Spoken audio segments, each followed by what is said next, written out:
வணக்கம். உலகவளம் நேசன் டிவி செய்திகள்.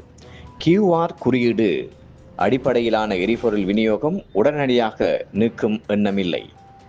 செய்தி ஆசிரியர் விதுஷா, செய்திகள் வாசிப்பவர் AL அன்சார். இனி விரிவான செய்திகள்.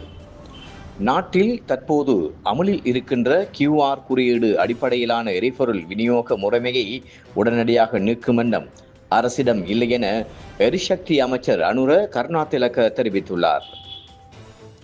எரிபொருள் விநியோகத்தில் தற்போது எந்தவித தட்டுப்பாடும் இல்லை எனவும், தடையின்றி விநியோகிப்பதற்கு தேவையான எரிபொருள் கையிருப்பு ஏற்கனவே ஆர்டர் செய்யப்பட்டுள்ளதாகவும் அவர் குறிப்பிட்டுள்ளார்.